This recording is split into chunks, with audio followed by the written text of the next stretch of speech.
All right. What is up, y'all? Another episode of Restaurant Owners Uncorked, brought to you by us at Schedulefly. If you're watching, you see my fly hat here. Schedulefly is web-based restaurant employee scheduling software backed by legendary customer service at a low price point. We've been doing this for 17 years.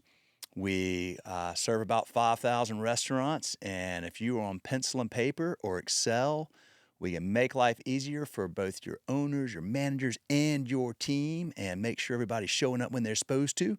If you are on another software, we have learned that we have an awareness challenge. So if you're on Hot Schedules or 7 Shifts or some other software and you're paying a lot of money and you're not using a lot of bells and whistles and you just need a simple way to schedule your staff and communicate with your staff, and you want great customer service to go along with that, check us out. We're at schedulefly.com, schedulefly.com, 30-day free trial.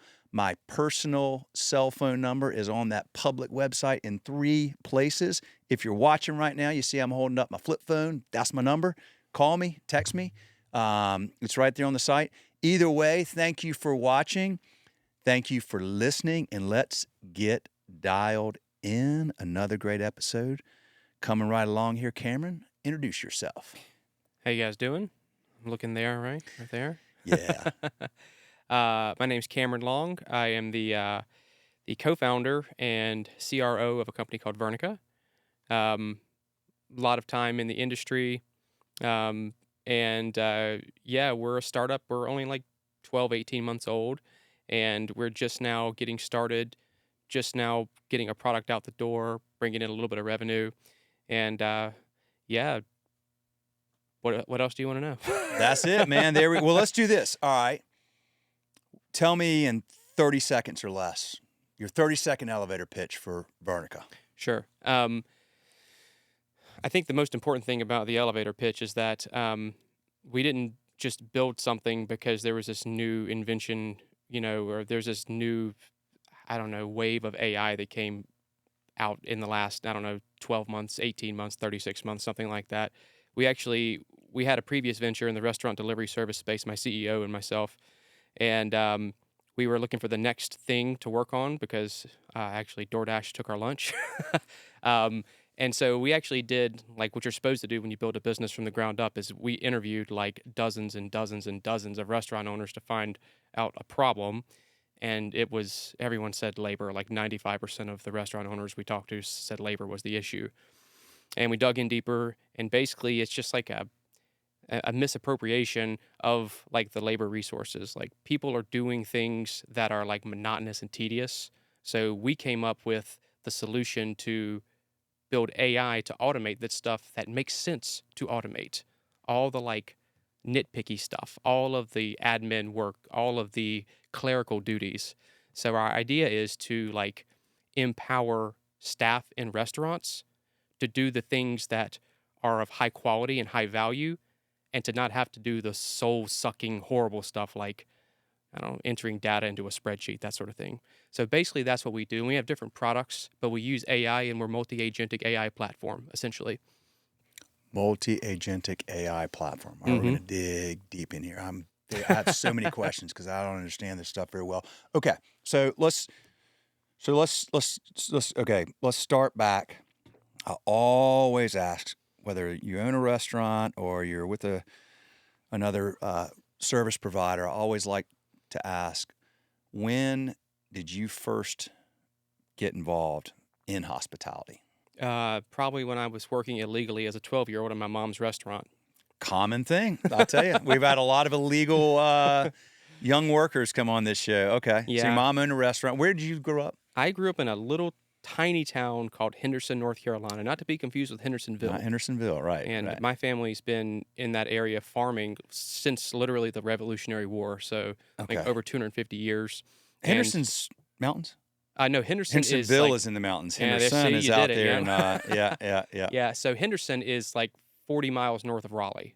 It's right on the Virginia border. Right on the border. All right. Yeah, and so been here for a long time. My parents, it was actually like split up household, but my mom and my stepdad, they bought a dying restaurant for some crazy reason, and I worked there for 4 or 5 years. So I've got a lot of empathy for like the struggle that restaurant owners have, especially if they're like, the local independent type, because it's a really hard business. And that was my first foray into the space, and I really never left. Like, I did get a degree in music therapy, and I was a music therapist for a while, but I ended up going right back into hospitality once I realized that that's something that I didn't want to do forever. Um, so yeah, my whole life has been in hospitality. I worked in Raleigh growing up. I would literally drive from Henderson to Raleigh to go have a good job waiting tables. And then in college, I worked at the Bestseller in Blowing Rock. You went to App State? Yep, went to App State. Okay. And I went to UK first, and then I transferred following a girl to App State. Okay. Hopefully she's not listening. That'd be really embarrassing. So she's not, I see you, so she's not your wife? No, she's not my wife. This was a long time ago. Okay. And yeah, so I worked in college in hospitality, and out of college, I worked as a music therapist for a while.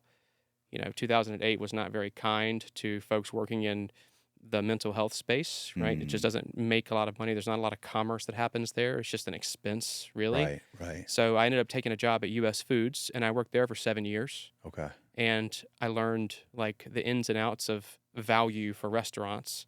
Like, what do they need? Not just like what we have to sell, because US Foods is interdisciplinary. Like, you're selling stuff, but you're also doing stuff to help customers too. So then I got a job at a startup called Takeout Central, which is actually one of the first restaurant delivery service companies in the country. I think they're like 25 years old today. So it was really? a niche market Yeah. like 20 years ago, right? Like maybe 0.5% of sales was delivery. And so I worked there, and basically like this AI thing came into play, and I knew the vertical so well. So one of the co-founders of Takeout Central, Charles, and myself actually just made the move. We're like, okay, this is coming. We can finally fix some of the issues that restaurants have had, because we have a tool now in AI that did not exist. It's a generational shift that's happening with AI. Yeah. And you can do things with this tool and this tech that you literally could never do before. Right. So we thought this is a great time, as people who know the vertical so well, to explore it and to build something that restaurateurs really need and can benefit from. And I'm happy to say that, like, if you're a small restaurant owner, or you have a chain of 3, 5, 10, 30 growing concept, you can now like create tools that don't cost that much, that allow you to compete with the operational efficiency of like a McDonald's, right? AI gives you that power. It lets you like magnetize whatever you were doing before. And it's really compelling. It's a great time. It's more than you asked for. No, it's awesome, because it's a nice thread that leads to y'all getting Vernika started and why you're sitting here right now. And you and I first talked, was it less than a year ago, right? I think it was. How did we get, you were in Boulder. Yeah. You called me. Yep. I called you because Scott Maitland, Top of the hill. Top of the hill. He said, hey, you need to connect with this guy. And then we were in Boulder, and so everyone's like, hey, you need to meet this guy. You should talk to this guy. And it's on your mental list, but you don't really do it. But then guy Peter at Tiaco in Boulder was like, have you heard of this guy, Wil Brawley? And I was like, damn, it's time to call this guy. Peter's awesome. Right. Yeah, sure. Okay. Yeah. And so I was like, okay, that's 2 signs from the universe telling me that I need to talk to Wil Brawley. And like, it's just a networking thing. I was like, hey, like, I talked to you. I really liked what you had to say. Like, I was weirded out by the phone, but I did appreciate it. But yeah, like, and that's really how this came to be. And well, I mean, I'm like that's like the opposite of like, leaning into enabling tech to create efficiencies, and I'm rolling around with a flip phone. But there's something here though. There's a marriage of like, it's kind of where you're going though. I think is it like you want technology to do things that don't create a meaningful interpersonal conversation or opportunity in hospitality. You want tech to do things that free humans to connect with humans in a very authentic and engaging and present way. And the Absolutely. more that I'm having to do with all these different tasks, and I'm like, it's hard for me to actually stop and be present with, Mm-hmm. the person, the guest, if I'm in Absolutely. hospitality. My whole thing with this was, I'm a imagine you're an alcoholic and you go, I am an alcoholic and Mm-hmm. I know it and I want to stop being an alcoholic. You probably don't want to keep your liquor cabinet full. Mm-hmm. Like, you probably go, all right, I'm going to get rid of all that so that there's no temptation.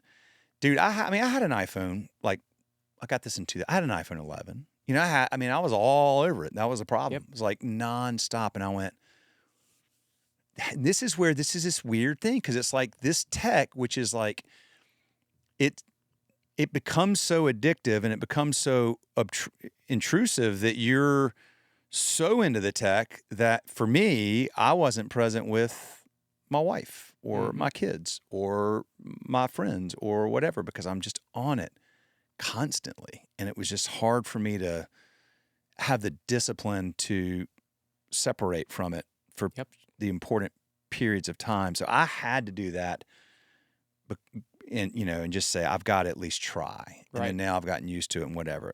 I don't even advocate for people to, although I got to tell you, do you know how many people that I see, that I meet, that see this, they're like, ooh, boy, would I really love to go back to that. Yeah. I mean, you still have a lot of power of the phone as a tool without all of the dopamine addiction Yes. kind of stuff that goes with apps, Yep. right? Like it's the stuff that you put on your phone that is really the part that like destroys your soul, Yeah. right? Because that can do a lot of the things that the iPhone can, but what it doesn't do, it does not allow you to scroll. It doesn't allow you to scroll. Scrolling is the yes. worst thing for us. It's an epidemic. The algorithms are Mm-hmm. designed for that very reason. And it is, we all know it now. Like, that's the thing. Like, we all know it now. We didn't Mhm. know. And I hate it for my kids. Man, my kids are 20, 18, and 15. And like, they kind of are like the guinea pig generation for this stuff. And Right. now we're all like, ugh.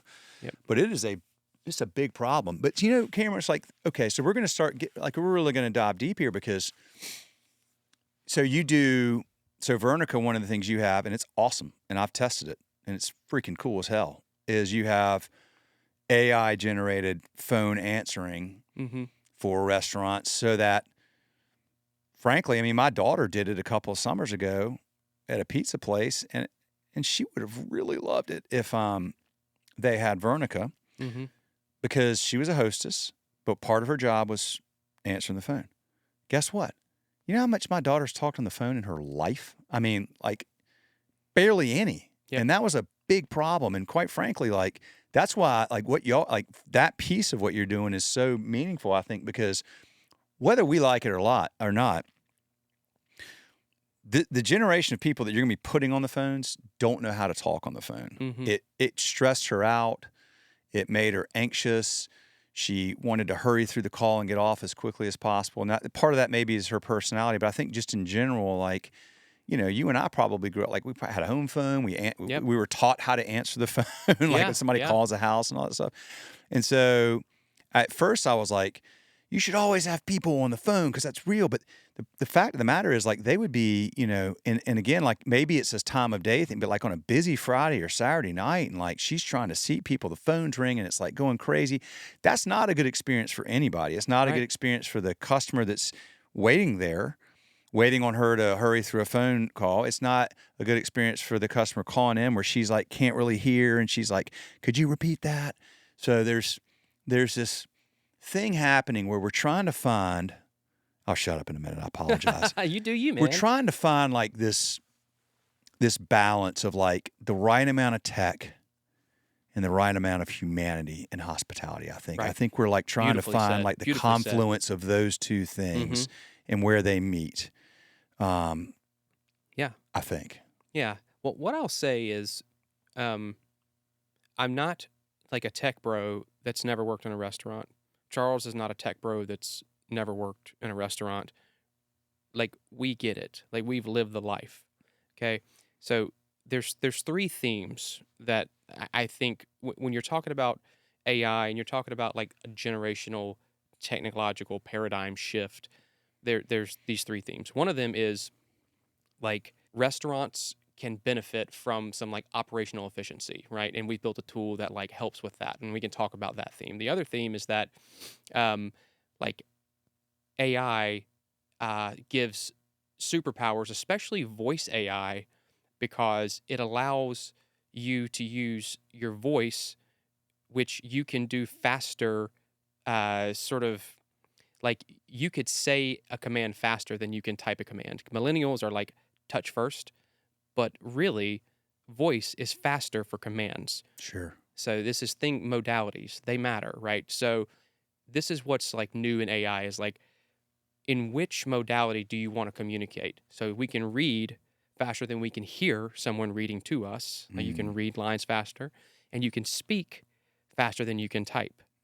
So it's like marrying these weird combinations of modalities for certain situations. Okay, if you're driving, it makes more sense to use your voice for commands. So there's this AI technological shift that's happening there, and the third theme, and I think it's probably a little bit too dense, but what I would say is like there's this paradigm shift happening in like people, especially Gen Z being voice first, and like what's good for restaurants and how you use that to like help them be more efficient in what we're doing, because most of the commerce that happens in the world is people ordering food and beverage, right? So we think that's why AI is going to play such a huge role in the evolution of this entire technology, is because this is probably how people are going to interact with it first and most often is when they're ordering food. Yeah. Right. So we just happen to fall into the vertical that's going to be the tip of the spear in the revolution of this tech. Yeah. And AI, there's an AI agent for every industry right now. Right. AI agent for therapy. Like, I think that's a terrible idea as a former therapist. Like, this, like, there's too much liability there. But for like taking a food order, for like looking at all your data and your point of sale and, testing a hunch that you have as a restaurant owner, talking to an AI about it, that's a great use case. There's not a lot of risk, right? It's food, it's data. Whereas like if you're talking to someone about, you know, your life and your feelings and maybe like trauma that's happened to you, and like that's a terrible way that hallucination could harm a person. And so the AI is going to make mistakes in like the food industry but it doesn't have the risk that's in other industries, and that's why I think it's like the perfect one to really like try to really like make great use of this beautiful new technology that we have. It's going to change the world. It really is. So y'all are doing this.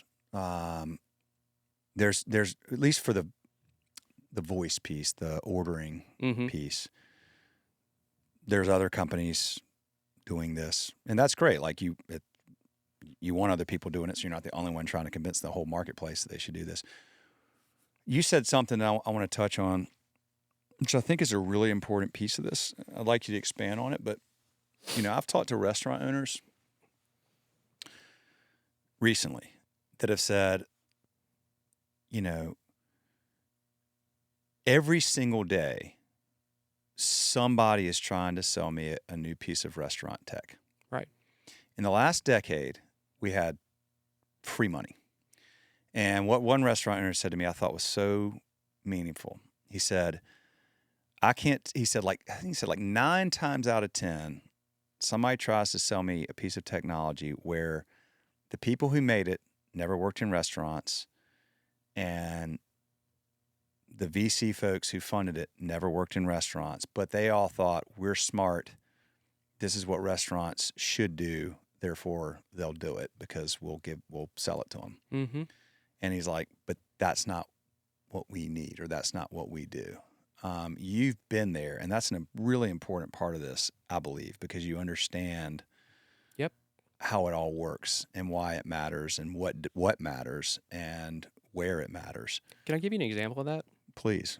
One of the things that you do when you're building a company from scratch, if you're doing it the right way, is you go and you interview like potential future customers, and you're not interviewing them to sell them anything. You're interviewing them to ask questions to learn so that when you build something, you're building the right thing. Right. Okay. Anybody that has any intelligence can go interview a restaurant owner, and they get, if you interviewed all of them, they would, and you ask the right question about what your biggest issue is, they would say it's labor. And if you just stopped there, which is what people who don't have any earned knowledge like we do, Yeah. if you just stop there, you would probably build something like that, like allows you to, I don't know, like maybe you build scheduling software, Yeah. right? But with the earned knowledge that we have in this situation, the reason it matters is because we knew that like that was just that was the first layer of the onion, Mm-hmm. right? So you ask more, and you find like, okay, is it the quality of labor? Is it the cost of labor? Is it the availability of labor? Right? You ask these questions, then you realize that like it's a combination of things, and it's more complicated than you think. And what we finally distilled all this down to is that like labor is more expensive than ever. And then 50% of the time for someone working in the restaurant, like boots on the ground, they're doing these tedious tasks. They're like mind-numbing tasks. So it's not labor's the problem. It's like, hey, we're spending all this money on labor, and then we're having to force them to do these things that they hate, don't provide any real value, and don't actually progress the business at all. It's just busy work. Mm-hmm. So that's the difference between someone that's been in the restaurant that knows how to dig even deeper into customer discovery is what we call it, and someone who's just a tech bro right out of college, Stanford, and they're like, okay, we have AI, let's go sell it to restaurants. Like there's this like idea that restaurants are an unsophisticated business. It's hard. Yep. It is not unsophisticated at all. Restaurant owners are typically rigid because people sell to them all the time, and it's easy to find them because they're in the restaurant. Yeah. So it's like there's all these ideas in the world of like venture capital and startups that, this is not a great vertical for those reasons, but they just don't know the vertical. That's their problem. Yeah. They're not sophisticated. A lot of times, like you take a mom and pop owner, they may not be real sophisticated, if you want to use that word, with technology. They are brilliant with creating simplicity in their operations and understand the importance of the humanity of those operations and what it takes to create a meaningful experience for a customer. Like they're better than anybody there is. I mean, that's what they do. They invite people into their home every day. You take someone out of Stanford right now that's getting a degree in finance, and they've never worked in a restaurant before, and you drop them into a restaurant, and then you ask them if it's easy or not. Yeah. You'll change their life forever. Sure. Right? They think it's easy because it's so common. It's like, oh, I go, it's How food. hard could it be? Right. Right? I do it all the time. They're around it, but they're never in it, so they don't really get it. But everyone that's ever worked in a restaurant has respect for the vertical, and that's the difference. That's why you have to like have existed there first to be able to empathize and to build something meaningful for those folks. So y'all go out. Sorry to interrupt you. No. Listen, man. I mean, this is what this is. So you know, look, we're just talking, right? Yeah. Like this is just a conversation. Yeah. One of the things I never want this to be is like some, like an interview, or you know what I mean? Yeah. I'm trying to learn. Like I don't know the answers to a lot of this stuff. Like you all went and built, or excuse me, you went and talked to dozens, hundreds, or whatever of restaurants. Mm-hmm. You figure out, okay, these are the problems that we want to try to help. This is the meta problem is labor, and then how do we resolve that, and how do we use this generational technology to help with that, to help make restaurants better, to help democratize the playing field in a lot of ways, or level the playing field with like, because look, I mean, what Scott Maitland told me many, many years ago, of all people, is he said, look, we don't have as an independent restaurant, we don't have the marketing, branding power. We don't have the economies of scale, all this kind of stuff. What we have is intimate local knowledge, and Right. that's our big advantage. But what you're endeavoring to help them is to be able to compete with a lot of this other stuff, because if you have that, you mix that with intimate and local knowledge, Yeah. then all of a sudden you actually have a big advantage over Yeah. the chain that comes in. They're like, we're going to plop the 876 location of this cookie cutter concept in your town, and we have all this marketing power and all these efficiencies and buying power and all this kind of stuff. But then that does in a lot of ways give them an advantage. But if you enable the mom and pop through a lot of these efficiencies that you're creating, you really give them that advantage, because they do. People, who do you want to support during COVID? Like, what'd you do? Go to your favorite chain? No, you went to your favorite local restaurant. I Oh, hope you're you doing did. takeout? Like, oh, the food wasn't even that good. I don't care. I'm in. I don't want to lose y'all, because this is where we go to celebrate, mourn. This matters. And then that 100%. local restaurant is the one who's giving back. I mean, the money flows, right? It The money's stays going local. into the local economy. Goes in the local economy. They get back to the local economy. They hire everything's going back, and it's just staying there. Whereas your money that goes here is going up to some office tower, and 8 states away. Okay, Right. so you guys decide. So what year did you start Vernika? And why is it called Vernika? So it's 2023, and first of all, the main reason we chose the name Vernika is that the domain was like $5. Okay. All right, cool. Right. I So like that. just so you know, Vernika, right now we have 4 people full-time on the team. So there's 3 co-founders. And then we just hired a principal engineer. And then we have 6 20-hour per week, super high quality interns from UNC Chapel Hill. Right. That's the whole team. Okay. And my wife helps sometimes with, she's a graphic designer, so kind of helps.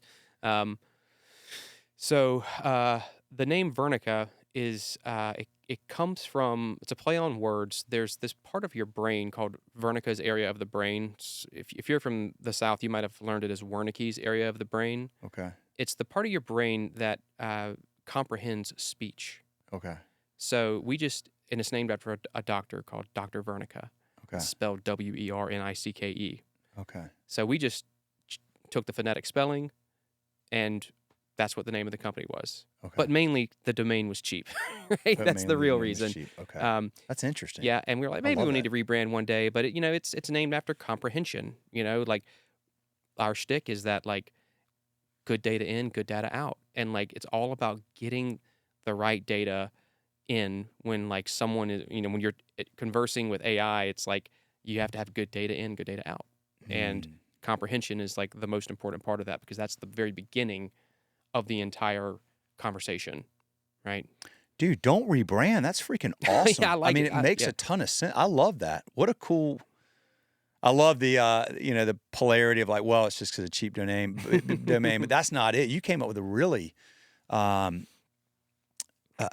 cool reason to name your company that. Yeah. I lean into that, man. That's freaking awesome. Yeah, people mispronounce it about 50% of the time, and that's the only really? reason we're considering it. They're what are they, Vernika or they say Vernika. Vernika or something? Okay. Yeah, got it. but okay, yeah, we'll figure it out. all right, We're more focused on just building a great product right now. So gotcha. yeah, Okay, so tell me where we are with the business. yeah. So right now we've launched one live agent. It's being onboarded into. We have 2 wonderful developmental partners right now. We have Ruckus Pizza and Pasta, and we also have Buffalo Brothers. Okay. Combined for about 10 locations. Buffalo Brothers. Buffalo Brothers, they're in Raleigh. Okay. Matt Boyd is the owner. He is the finest example of a great person and a great restaurateur. His people, his operation is flawless. Okay. It's great. Okay. I'm so proud that guy believed in us, because he has been so important to me. So what we're doing now is we are basically interjecting ourselves into the phone systems, and we are using voice AI to answer calls and to take orders and dump them into the point of sale directly. Okay. So the idea is that we take the knowledge of your very best employee that might answer the phone currently, and we are 10xing that, because we can answer as many calls that come in at once. So when we talk about labor issues, on a Friday, like when you're super busy and you put someone on hold, there's like a 53% chance that person is going to hang up, right? So Gotcha. it's like all this potentially lost revenue, and that sort of cancels that out. Okay. So the AI consumes all the data from their point of sale, and then it like remembers every phone call that it's ever had, and it learns over time. And you'd be surprised. It sounds like a person, and it is more informed than every employee at those locations. Yeah. It just is. It knows everything that you've ever put into your point of sale as like a special instruction. It knows it all. Yeah. Yeah. It's really, really cool. So what it does is that's the first agent, okay? And basically what it does is it allows you to take phone orders and automate them. Like I told you, there was this generational shift. Yeah. Phone orders sounds like you're solving a problem that's dying already, right? Because phone orders in some places, 1% of orders are phone. Gen Z is going to be voice first. And so they're more likely to interact with a voice AI than they are to use e-commerce to place an order. Gen Z. Why is that? They just are. Okay. Because it's faster. People tend to, like, they usually change the tech that they're doing when they're young to whatever is most efficient. So if you look at a 10-year-old, they're talking to their watch. They're not typing. Okay. Like millennials are. Okay. Like we type. Yeah. So they use voice first. So it sounds like we're just doing phone calls, but the thesis is more and more people are going to switch from e-com to voice com because it's literally more efficient than e-com. Okay. So we're like getting into the phone stack, and we're like automating that process for restaurants right around the time that people are going to change and start doing voice com instead of e-com. Plus, you can talk. You can speed up. Like an AI agent's going to talk faster and more fluidly than a person most of the time. There's no verbal pauses. There's no, I'm not sure. Let me check on that, or it may take a second or whatever. But like, I would think. I mean, you listen, like a lot of people. I don't do this, but a lot of people listen to podcasts on like 1.2x or whatever it is. Like it's just talking faster. Yep. AI will now come in and take this episode, if I want it to, and eliminate the times where I'm sitting here going, or whatever, and it just strips it out and it makes it a cleaner experience for the listener. You know what else is happening, which is interesting, is but even before COVID, a lot of the restaurant business was switching from like in-house experience-based kind of dining to like off-premise, fill the belly kind of dining, right? So what we've noticed is that people they're either choosing experience or they're choosing convenience when they're ordering food now. And so we think that people that choose, to pick up their food or to have it delivered and they're talking to voice AI,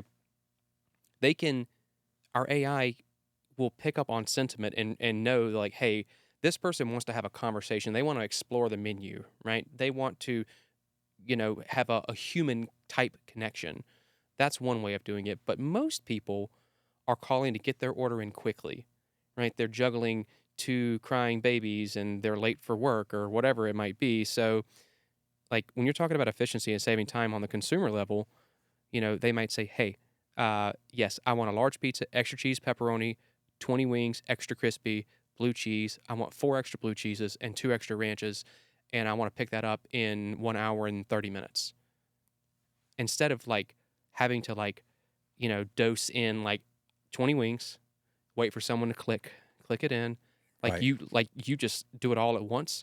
It repeats it back to you perfectly, submits it. So now what used to take you 10 minutes took you 1 minute.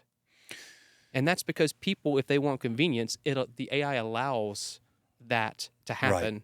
Or if you want the human experience, something like that, it'll tell you all about the menu, the history of the place, Matt Boyd's favorite song, like all those. It doesn't actually know Matt Boyd's favorite song, but you get the point, right? Yeah, you can have it learn that. Okay. So then if it's going out, so you have to be, you have to be integrated with the point of sale. We don't. You don't. Okay. We don't always. So the more data that we have, the better.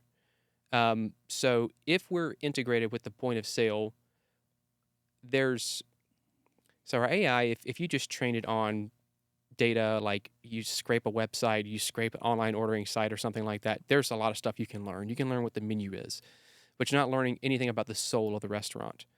And what that means is you're not going to have as great of an experience from the ordering perspective of the AI until it learns over time. So when people start asking for stuff that's not like on the menu and you have to redirect to a human, like, and they're like, okay, yeah, we can do that. Like, we're listening in on that and it's learning. It's like the model is constantly improving itself. So that like ramp up period isn't exactly like necessary if you have so much of that data from the point of sale already. Okay. But it's point of sale agnostic. Like the model works, but the point of sale has a lot of data. So if you can extract that data and use it in the model, it just makes it so much better, so much more quickly. Gotcha. Okay. Yeah. How many point of sales are you integrated with? So we are in the process of integrating with 5 now, and we're actually the first voice AI API for DeliverAct, which is arguably the best of all the aggregators in the world. So DeliverAct is like is that like Omnivore or is yeah, it? yeah, Okay. yeah, and we're also like we're in the middle of an integration with Olo as well. Okay. Right, and that just gives us access to more of the point of sales without actually having to do an integration with a point of sale if we can help it. Does Olo they're like a integrated partner or whatever? Yeah. Okay. Yeah. So they work with like Micros and NCR and a bunch of the big ones, like Okay. the legacy systems. And DeliverAct is more of like Toast, Square, Clover, like all the smaller-ish or newer cloud-based point of sale systems. Mm-hmm. So we're really excited about the DeliverAct partnership because DeliverAct's in Canada. I think they're a Belgian company, but they're based in Canada. And so we're working with a huge concept out in Canada that's French speaking, like Canadian French. And so the beautiful thing about AI is like if you got people that speak different languages, like we bebop between languages with our AI, and it just makes communication so much easier, right? So DeliverAct is having us do like a sandbox environment with testing for this 40-unit chain, and it's really helping us get better at the translation piece so that, I got a buddy that's like helping to like spearhead this in Dominican Republic, where there's not only like a lot of Spanish speaking folks, there's a lot of illiterate folks. So voice is the only way for someone that doesn't have reading and writing skills to communicate. Mm. So there's accessibility when you offer like translation services and voice services that you can't get with like an interface, like a physical interface. So it's like really, really cool stuff. ADD hit me real hard with that one. ADD. Is that why you drink a lot of coffee? Yeah, self-medicating. Me too, man. Okay. So what is God, there's just so many things. Now I know because you have a call at 11:30, so I'm going to try to like think through the most important poignant points here because I could talk to you for 6 hours about this, dude. Yeah, and I'm so like I'm scatterbrained because I'm just like I am so bought into this. Like it's like an obsession. It really is. So I can tell, and I think it's a good one to have. It's this is all. It sounds. I mean, like it sounds phenomenal. Mm-hmm. I bet so many people listening to this are like, "I want in on that. That sounds amazing." Yeah. Tell me about the not the dark side, the challenges, the things that keep you up at night right now, the frustrations of being a part of a startup and trying to grow this thing, and you got to raise money. You got tell me about that. Well, so far we've only raised like a couple $100,000, and like almost probably half of that is from restaurateurs. Yeah. Who just are like, okay, I see the value in this. Like I want in. Yeah. And so there's always an open door for restaurateurs to invest in our company because they just become advisors. Yeah. Because they're bought in, and secondly, like I would rather them enjoy the equity of some return if we have a great return. As from an investor point of view, like everyone's always trying to just sell their service to a restaurant. We want you to participate. So, but with that said, like I think the dark side is running a startup is hard. I imagine the only thing I can liken it to is like taking over a restaurant from scratch. It's hard, and there's self-doubt all the time that you're having a battle, right? And you're just having to just constantly stay positive and run towards closed doors all the time, right? And I know that sounds like I don't know, like philosophical in nature, but like you just have to trust that you're following the fundamentals correctly for running a business, and just hope that doors open for you. Like we were building product and doing this well before we got any investment, and it was like, okay, this thing could implode at the beginning, and like that's a year of work that I'd never made a dollar. So like I got a lot riding on this, and so like we're just trying to do the right thing. So that's the dark side. Is just like, all right, like as a human being, how do I like, I don't know, take care of my family, right? The other dark side from the product standpoint is like we're always worried about regulatory kinds of things. Like, is we're trying to use this technology in a really responsible, meaningful way, but like there could be some sweeping action, in government that like could end this, like could end our access to these large language models. Like, so that's always a fear, right? Like, what if one day, the president of the United States says, "All right, we're gonna we're gonna stop access to all LLMs, right, and like stop AI because there's this fear, LLMs. large language models. It's Okay. basically like the fundamental, what we call AI is really just technology trained on these huge data sets, which is a large language model, Okay. and it like is sort of self learning.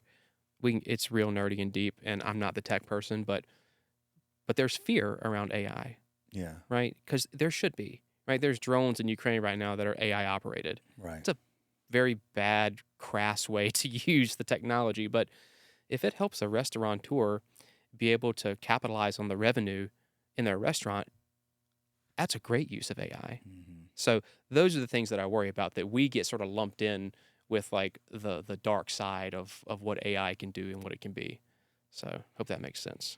Well, it does. I mean, I think there seems to be like it's almost like an arms race for AI. I mean, I just saw something the other day. Some Chinese company came out with something that's DeepSeek. DeepSeek. I don't know, that maybe it's like they spent like $6 million to program this stuff versus the billions. That was all stolen tech. That was all stolen tech. All stolen from us, almost for sure.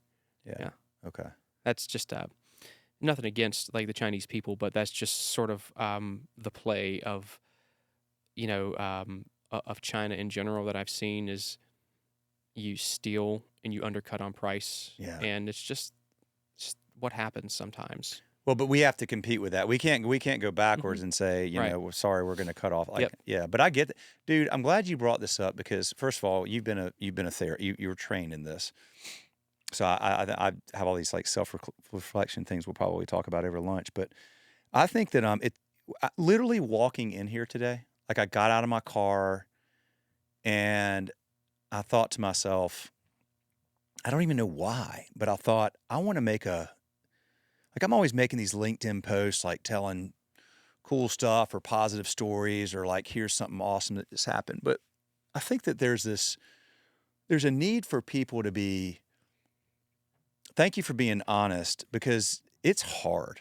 Like it's really freaking hard being an entrepreneur. It's really freaking hard being a restaurant owner. It's why I love doing cool. It sounds great. And it is great. It can be. It has its great moments, but it's the same thing with being a restaurant owner. Like I've never owned a restaurant. I've worked in them, but I didn't, man, when we started this, here was my assumption in 2007 when we get this thing going. I had worked in restaurants as a team, but I did not understand. Like I didn't like doing it. I did it to make money. I didn't get it. I remember, I'll never forget, I was messy when I was grading cheese, and I'll never forget my manager coming over. He literally picked up he pinched some grated cheese that I had left on the counter, and I was like leaving it as like I was basically going to wipe it off in the trash can. He picked it up and he looked at me. He goes, "Money, money, money." And I'm like, "Oh my God, come on, dude." I was like, he's like, "Dude, this is a business of pennies. You don't understand this business. Like, you got to understand it." I couldn't appreciate that when I was like 15 or whatever, 16. I couldn't. I mean, but then like we start doing this and I'm like, okay, 10 years from now, like every restaurant in the country is going to obviously have restaurant employee scheduling software. Like they're not going to use pencil and paper and Excel. Boy, was I wrong. It's been 17 years and there's still like hundreds of thousands operating on that. And good for them if they can, like, keep it simple. Clearly, I'm all about that. But, the thing is, doing the podcast has enabled me to really understand how truly, truly hard it is. And I have like profound respect for people that do this because most people, as you said, like they don't understand.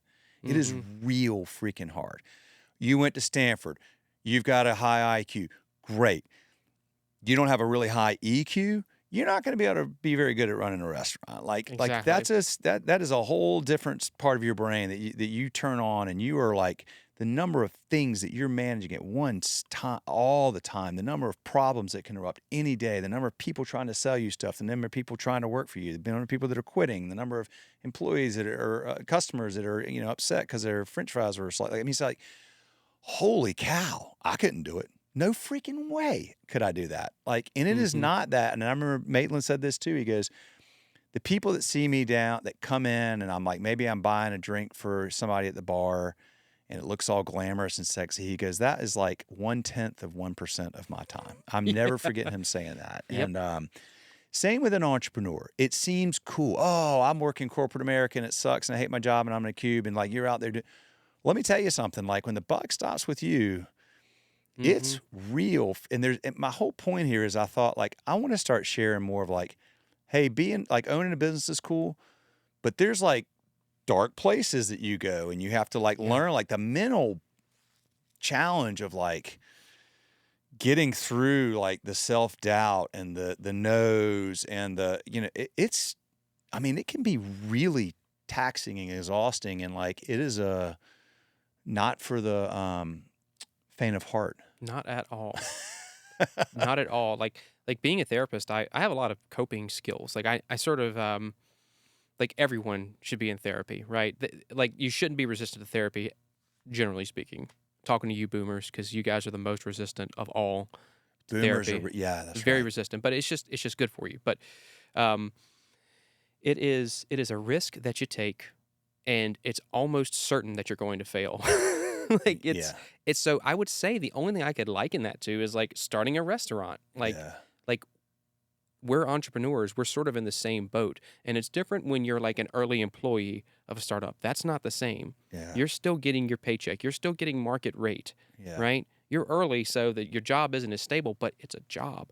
Like I don't take a paycheck. Yeah. Right? Like we're running it tight at my house. Right? Right.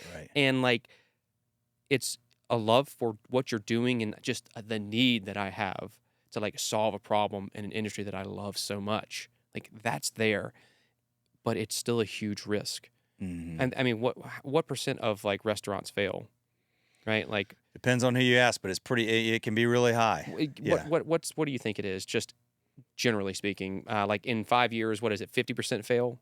At least probably. Yeah. Well, 98% of startups fail. Okay. 98. Well, really? Yeah. 98% of startups fail? Yeah. Wow. Right? So 1 in 300 get funding. Like these are terrible numbers, right? Yeah. And so like bootstrap startups tend to do better, right? Yeah. Right. So I would like to say that we take money, but we don't take a lot of money. Right. You're not out there. Yeah. I mean, I'm not trying to raise $10 million. $10 million. Yeah. So, and we've gotten a long way with just $200,000, and that's been product and paying our CTO and building. That's it, right? No marketing push, just me out there grinding, trying to show this like to restaurateurs, and that's it. And we've been lucky to find some developmental partners. Still looking for some too. Like if you got a growing brand and you want to be on the journey with us and sort of help us build like the next agent, like we're looking for those kinds of people that have that kind of appetite, like the people who have like a desire to build that also have restaurants. Like that's because Matt Boyd specifically, like he's like, I needed to do this. Can you make this happen? And that really showed us what to build to solve his problems.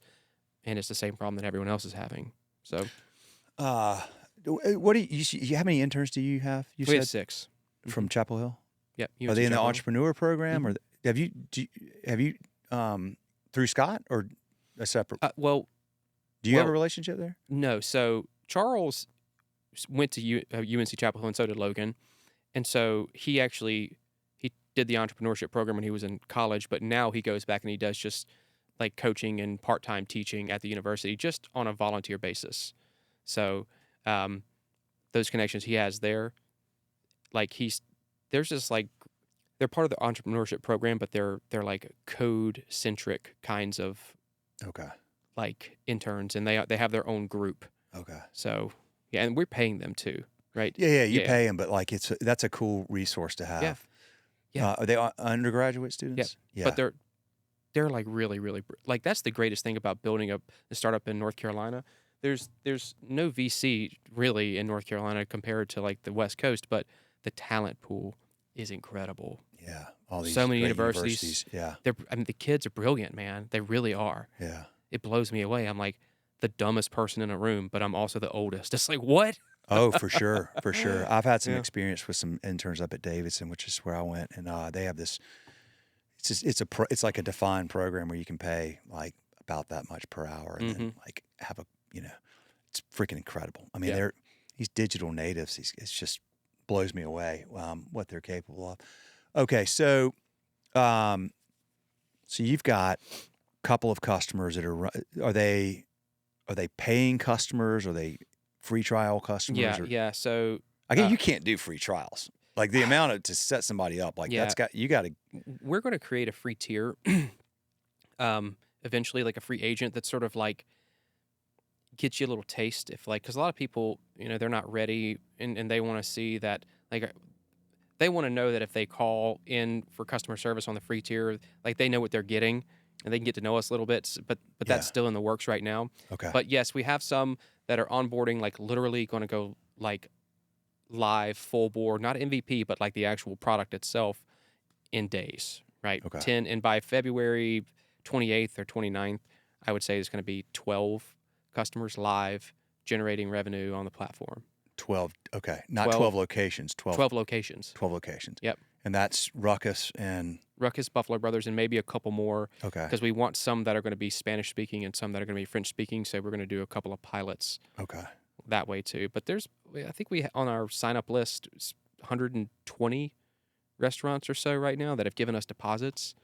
So a lot to onboard. So that's what we're doing in H1 is onboarding 120 restaurants and then going out and testing the product and then getting. You've got 120 that have given you a deposit, and you'll be onboarding them like over the next 12 months or over probably the next 6 months. 6 months.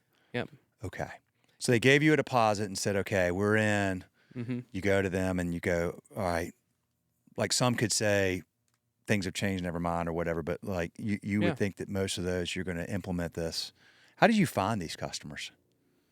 Smiling and dialing, networking. Yeah, well, hustling? we had the previous venture at Takeout Central, but I didn't want for, like, we're going to need to raise capital in the future, right? I didn't want for them to say, well, you just used your previous contacts at Takeout Central, your 1,000 restaurant partners. So most of these are brand new to us. Okay. So it's something we found through a referral partner, DeliverAct. Some we found through Verizon, one of our other partners. And a lot of them, it's just knocking on the door, like just networking the old school way, and finding the people that wanted, like, that was like, okay, you've identified a real problem. I believe in you. I'm going to put my chips towards you because like you understand what my problem is, and what you're saying the solution does fix my problem. So I can't believe I got people to give us money when we still had an idea, because it didn't start with this. It started with like kiosks, and we realized like that's not a great use of AI probably. So we went voice first, all in. They're betting. Okay. Well, they're betting on you. So what was when y'all were out there in Boulder? Like you talked to Peter and you talked to a lot of other folks that I know. Hosea and Big Red F. Like what are the objections that y'all face where somebody's like, I love this, but. I mean, I think the most common one is, you mean from a restaurateur specifically? Yeah. Why do people say thanks but no thanks? A lot of people if you go to a rural area, there's fear of AI. Yeah. It's like, well, it's going to be listening to me. Like, it's just fear. It's like very, like, it's this gut reaction, like, oh, AI is bad, right? Yeah. The other is like, if you're, people are worried that we're going to like take jobs. Mm-hmm. We're not going to take jobs. We're going to improve your margins by like dialing in your labor, but like our point is not to replace people. It's to like use people for like their greatest value, which is like the hospitality piece or the physical tasks. Like we're just trying to take the hell out of running a restaurant by Yeah. automating those things. Right. The other objection is like, I don't believe you can actually do it. And that's not as common because once they hear the service, they're like, wow, Yeah. that's really good. Like Yeah. literally everyone's like, that blows me away Yeah. because it's so good. It sounds so human, and it's, it's a lot better than, the guy who just got trained yesterday that's like busy answering multiple calls. Like he's not upselling. She's not like Yeah. giving the customer the time to like ask the questions. They're just trying to get through the day. And so that's just sort of what happens is like there's fear. There's the fear of losing jobs in general. And then just, I don't believe that the product is going to work. It just seems too outlandish to me. But on paper, like we upsell more. It's not about forced upsells. It's just like asking the question. When people are busy, they don't ask you if you want extra blue cheese. They just don't. Right? But almost everyone wants extra blue cheese with their chicken wings. They just do. So it's little things like that. The last thing then I think I want to address is tell me what's the avatar for the perfect customer for y'all? Like, really, I guess mainly maybe size. Like, I mean, does a mom and pop, does this work there, or do you need to have 5+ locations, or 5 to 50, or like where's your sweet spot? Yeah, the ideal profile is 5 to 50, but we have singles and doubles. Like I would say the most important thing is that you do a lot of off-premise orders. Like some folks, like Top of the Hill, for instance, like they do very, very little off-site ordering. Like there's stairs to get into Top of the Hill. Like there's just not a lot. 1% total, but some restaurants, 70% of their sales is off-site, either pickup or delivery. Like, so I would say for us, if you're trying to grow and you're trying to scale and you want, your tech to like move up and down with your like volume needs, do a lot of off-premise ordering, we're perfect. We're perfect for you. Okay. Don't a lot more restaurants do off-premise after COVID that maybe didn't do it in the past? Yeah. Yep. Yeah. And, eventually, like the reservation agent and all those other things, like they'll play into full service. But I say QSR, quick serve, not fast food, but quick serve, and just high volume kinds of restaurants where you're trying to get where you feel like there's revenue to be had and you can't always grab it all. Mm-hmm. We're like the perfect solution for that because you don't miss any labor if you're using AI to make sure that everyone gets taken care of. Do you have any, would y'all be able to sell into franchise organizations? Yeah. Okay. Mm-hmm. So you got some franchisee with 8 locations of Jersey Mike's and... Yeah, of course. Okay. All right. There's implications there with like corporate or whatever, but like, right. I think if you're getting over like a couple hundred locations, you probably have your own kind of tool and your own kind of process, and you're already going down this path. And this is more geared towards the 5 to 50. Like you're trying to grow, but you're not trying to be McDonald's. Yeah. Well, the other thing too is, which you all know, is like we've benefited from not having a strong customer concentration. There's not one customer that could call me right now and say, we've moved on. Yeah, that's a lesson I learned from you. Lose sleep over. That's a good thing. Mm-hmm. In fact, we stay close to them, and then they send people our way, and that's all good. But like, there's just no. When we started out, I remember that's the path we were going on, and I am so thankful that didn't happen. Yep. All right, we got 5, so let's wrap because I want you to be able to go in and get ready for your call. And I guess you called me I can't remember how we first connected. I mean, I know you called me or you Mhm. emailed me or whatever it is. I'm really, really freaking glad that we did, man. I Yep. think what y'all are doing is amazing. And quite frankly, restaurants, I mean, they need this stuff right now because the consumers I got a lot of folks that are saying our sales are not where they were this time last year. Mhm. The margins are really, really tight. There's just labor's really, really expensive. And these types of solutions are, people are buying less alcohol. Their Yeah. margins are like getting squeezed. They're going to need to compete with the big national brands that are implementing these things. Yeah, And that's where we fit in, I think. love it. Cameron, you're the man, dude. Thank you, Will. Appreciate you. Appreciate you doing this. Yeah. That is a wrap, y'all. If you are watching on YouTube, give us one of those like thumbs ups. Ding, ding. If you're and subscribe. I never say that, but subscribe. We want you to subscribe. And if you're listening, Spotify or Apple Podcasts or whatever, please give us like a 5-star rating. And if you even add a comment in there, that helps. And the reason I ask that, y'all, is because these algorithms look for this stuff and then they put it in front of more people. So if you like this stuff and you want other people to hear this stuff, just take a second and do that. You're awesome. Thank you. More episodes coming soon. See ya.